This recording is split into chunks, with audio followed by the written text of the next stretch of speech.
It's so crazy and not crazy. It's so God. I was having this exact same conversation with a group of moms last night in my living room. And we were having a conversation about how our children were acting and how do we respond to that. And at the same time, how the desires of our heart, as far as our current season and who we are as people, had nothing to do with male versus female, just in our humanness, the things that we desire are so similar to the same one. And that there was this drop into one of the girls' spirits a couple weeks ago where the Lord said, remember what it was like to be that age. And she was just like, that's not really something that we do. Maybe if you're a teenager, but her daughter is like really young. And so she's like, gosh, how do I remember what it was like to be 9? How do I remember what that is like? And so to put ourselves in that space all the time, it gives us so much more grace, and it allows our attitude to totally be shifted to serve.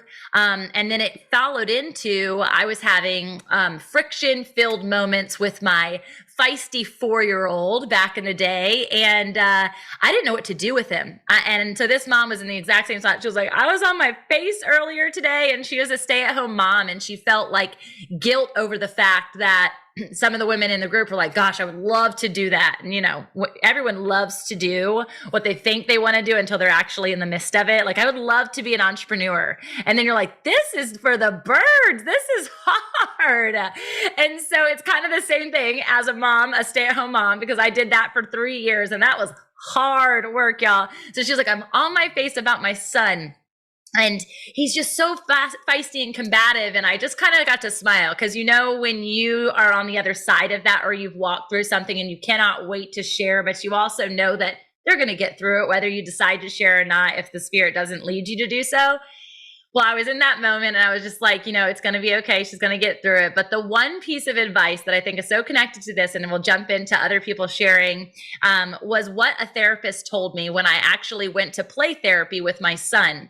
And I thought, and this mom thought the same thing, that it was my fault that we couldn't communicate. And we learned something about our sons in this moment, in the fact that their feistiness, their provider spirit, their warrior spirit, the way in which they combat authority, all of these pieces are actually how God made them to be. And it's nothing against the mother-son relationship, but the domination that they want to have in the relationship is because moving forward, if you follow what the Lord says, God, husband, wife, children, it is positioning them for what's ahead.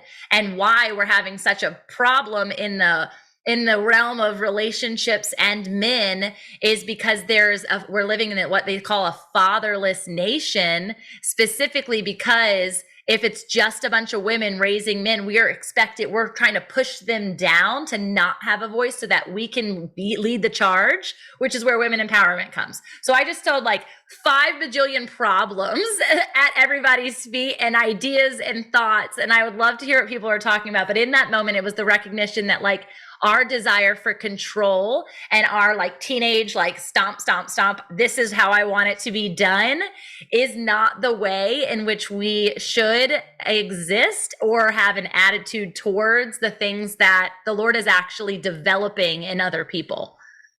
So that's so crazy that you had that conversation with them, Aunt, because it was so rich and so good. And it brought her to such a place of peace. I think we need that as people all the time. Just bring on the peace connected to our attitude. Who wants to share? Oh man, there's so many fun people that aren't always here. Katrina's in the house. Sabrina Carter's here. So excited. Rachel Rector's here. This is fun. This is open space. So this is, let me lay some ground rules for those of you who haven't really been here. I see Lorraine, your hand, you're up first, girlfriend. This is an open table. So we call it a discipleship space. We call it a leadership development space. We call it an entrepreneurial, like cry your eyes out, it's okay space. It is the mobilized church, and the variable to what you're probably used to on the Sunday church is that there is a pastor talking at you. And we love to talk. Me and Aunt can do that sometimes. But It's the knowing that we're here to share the mic and for this to be an open space that we can encourage, equip, and help guide each other. So if you feel the prompting to share, if you want to pop in to share, this is a recording, and they're now also available on podcast after 9 months of fighting the Lord on that one.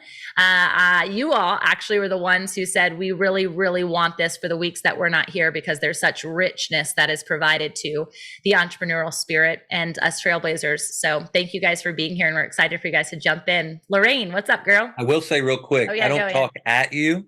That's the power of conversation. I get to talk to you. When I listen, then God will let us know what we're supposed to talk about. There's so many times we can get up on the stage, whether it be a platform or a conference or whatever it is, and you can get talking to people because you don't know where you're talking to. But when you get to a place where you can, or talking at them, excuse me, because you don't know who you're talking to, when you know your audience, when there's a communication, a conversation piece, and that's the power of this table, is we all come together and we have something to bring. That's when we can begin to speak to one another, which I think is where power comes from. That's powerful. It's obviously a God thing that I'm here and all of what has been said, because that is exactly my struggle that I've been going through right now with my stepson. I call him my son because his mom is not in the picture. I'm the only one. It's his father and I. She hasn't been in his life for years. At this point, I have been in his life longer than his mom has ever been. So we have been in this constant struggle for since July, and it's been bad. So bad that it got to the point where I told my husband, I think we need a separation. I think I need to leave, because the child has so much trauma. And what has happened is it has unearthed undealt with trauma that I had no idea was in me, that was not healed yet. And so I know fully. So Tamara, I want to it is so ordained that you said it's not your fault, because it's the order that took a weight off of me like you would not even believe, because this whole time I have been like, I gotta go. I need to leave because my husband needs to work on the trauma with his son. I need to work on my trauma with me, because I can't work on my trauma and help him heal his trauma at the same time. And so that's where my mind has been. And then you say this. And last night we had this conversation, and my husband and I was like, I'm not going to go because I know I need to be here, but I also need to change my mindset, and not that I can't work on my trauma and help him at the same time. I very much can. But as long as I keep saying I can't, my brain is going to continue to find all the reasons why I can't. And I said, I need to flip that narrative and do it tandemly, and recognize that there's something in me that is unhealed, probably around the age that he's at, and figure that out. And then now that you said this, the whole battle of the order, I'm like, oh my God, that's exactly it. He's just trying, he doesn't even know it's innate in him, and he's trying to establish that. And I'm like, why are you fighting me? So it's so good. I'm so glad that I shared it. As I was sharing, I'm like, why am I sharing all of this? So Thank you for that affirmation. It's always God. And it wouldn't have started. I wasn't planning on sharing it until Anthony shared. So it's just so good how God works.